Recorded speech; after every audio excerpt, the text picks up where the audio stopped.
Hello, how are you? Welcome to a new video. I hope you're all doing very well. And the friends from Fonts de Guatemala sent me the Redmi Note 15 4G. So thank you very much for sending it to me. And as always, thank you for stopping by this channel. Please subscribe. It's free. Let's get straight to the point. In some regions, it won't come with the charger included. Here, it includes a small tool to help you remove the SIM tray, as well as some information manuals and a sturdy protective case so you can help protect it from any unexpected drops. Here I have it with me now. Here it is. Our device comes with a 6000 milliamp hour battery, also offering high durability.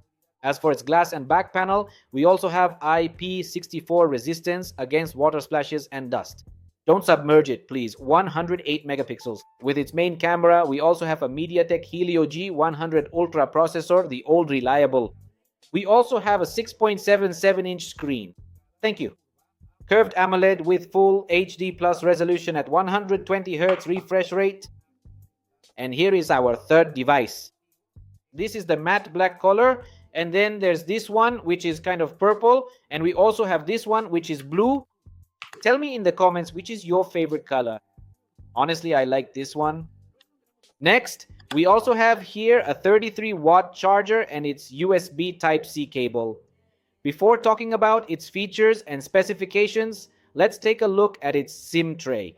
Here we have dual SIM or a micro SD and a SIM. It's a fully hybrid SIM, so you can choose which one to use. However, it does not support electronic eSIM.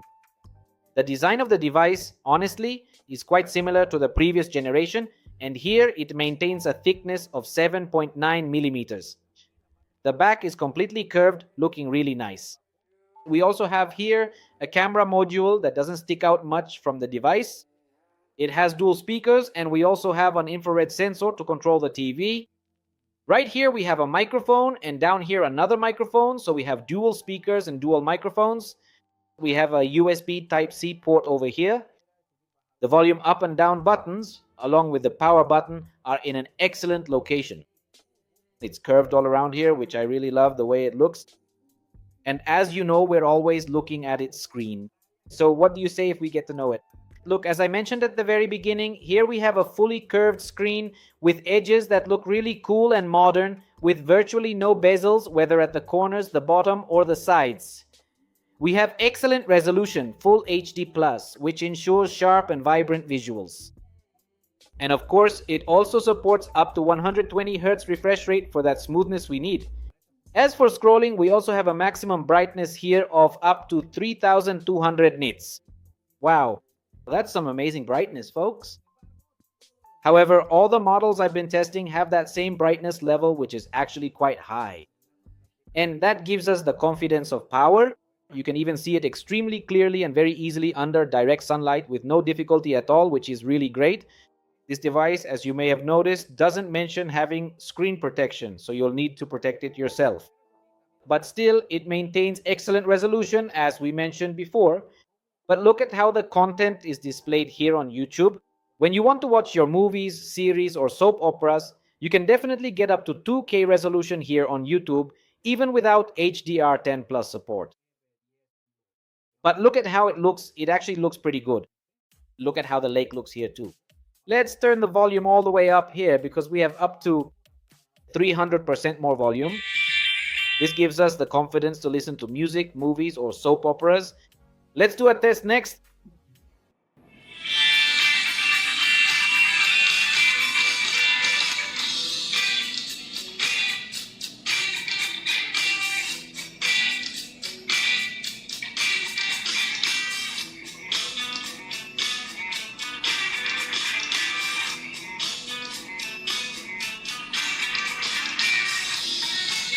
So let's move on to other things. Something else I don't like is that, of course, it comes with a bunch of bloatware apps. I didn't tell it to install anything. All these games already come pre-installed, and we also have this here. Of course, as we're used to with Redmi, having the fingerprint sensor under the screen works quickly, and we can even change the animation however we want. We also have facial recognition unlock, and I really like it because it unlocks perfectly my face, the device. If it's good looking, honestly, it's very good looking. There are 3 colors for you to choose from, and that gives me confidence. We also have here to talk in more detail about the system, its software, and its hardware components. We have Circle Search here. Yes, it definitely includes Circle Search functionality. Even though you might say it will include artificial intelligence, it does not include artificial intelligence like on a super flashy high-end device, for example. We have instant subtitles available here, and we also have even more connectivity options than before. Here we can cast this screen to a smart TV as long as both the TV and our smartphone device are connected to the same Wi-Fi network. We also have Quick Share, Android Auto, and I don't see NFC here. There's simply no NFC, folks. There's absolutely no NFC present. If you're going to ask me if there's NFC, let me clarify. There isn't any NFC functionality available. We also don't have eSIM support, so that's another feature that's missing. However, we do have Android Auto. If we look, we had Android Auto here, which is definitely good. And then we also have features we like, for example, raising the screen to turn on the light and then double tapping to turn it on or off to activate or deactivate it as needed. Let's also see if we have, for example, the proximity sensor, which should work physically. We'll check that out later. We also have apps here like dual apps, for example, which allow you to have 2 Facebook accounts, 2 Instagram accounts, or even 2 accounts for other social media platforms. We also have an app lock, which is a helpful security feature, and then we also have some additional settings. I want to show you that we have OTG support, so you can easily connect a mouse or a keyboard. We also have a dual user mode with one profile for work and another for home. We also have second space. This is like having a second device which is running with a password or with whichever one you want to use depending on your preference. Only you know about that. It's like having 2 devices in one. And then we also have speaker cleaning. I don't know why the Redmi generation has allowed this. And it's because it can't be submerged except for dust. When you get some dust or something like that inside, you use it for heavy duty work, especially in construction. In that case, I believe you. We also have one-handed mode here, the floating ball, and that's it. Something I want to mention is that this one doesn't have it. HyperOS 3.0, it comes with 2.0 from the factory with Android 15, but the brand offers us Android 16 just around the corner, and we have the Helio G100 Ultra. What does this mean? Well, we have Game Turbo fully activated. If you can't find it, go to the security app, and right here you'll have the application right now. So let's get started.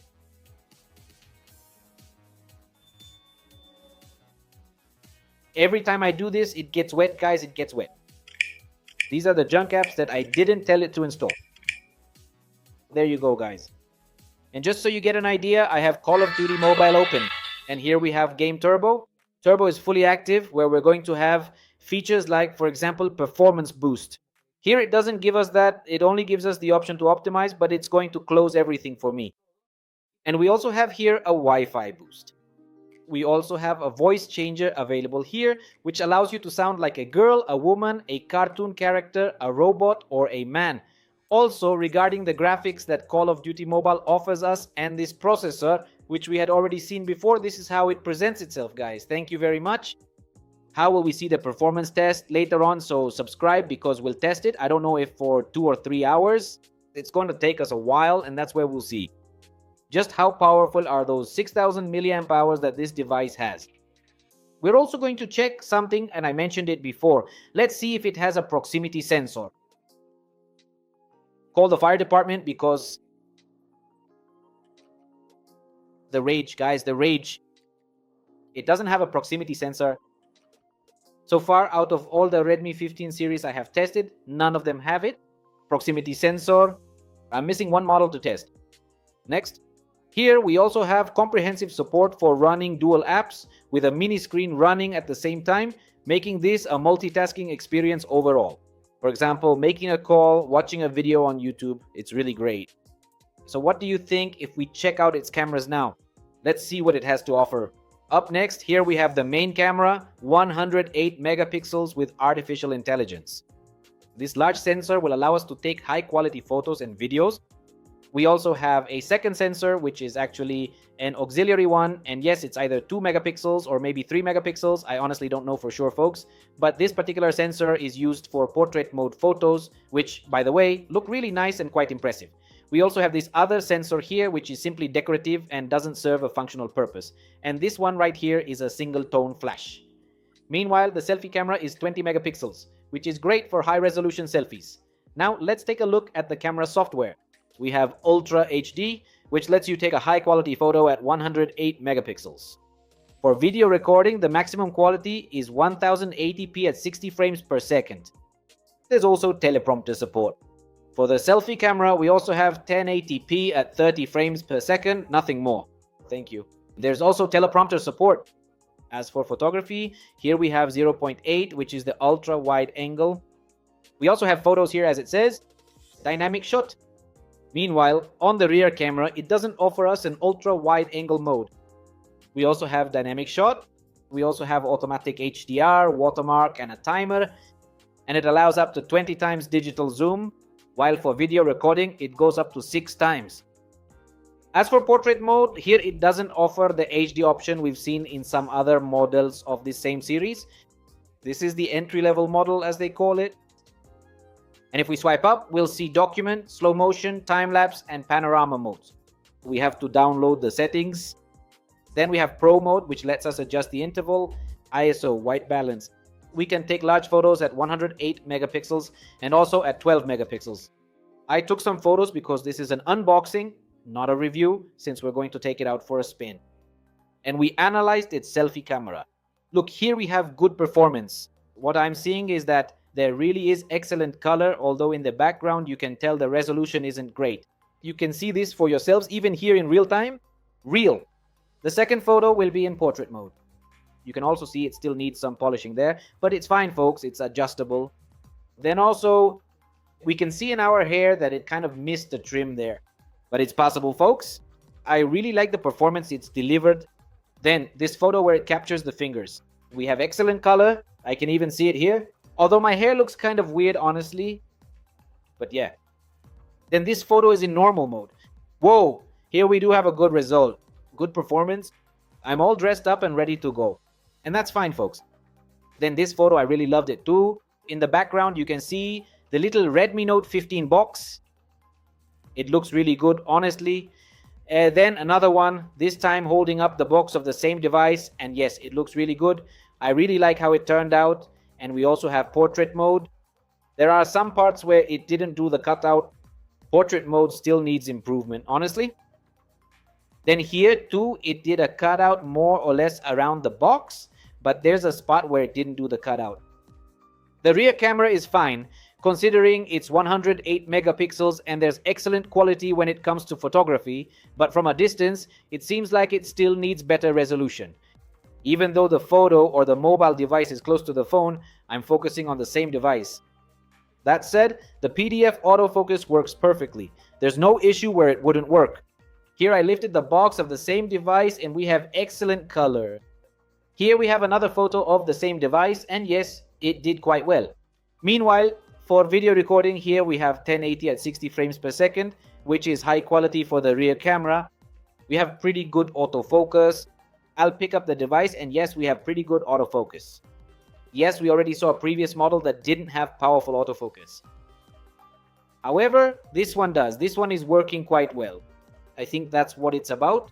We even saw that the device's screen was able to focus quite well, just like the box, which was actually quite impressive. Meanwhile, when recording with the selfie camera, if we pay close attention, it also performs quite well. Oh, I think it's going to be very good for content creation.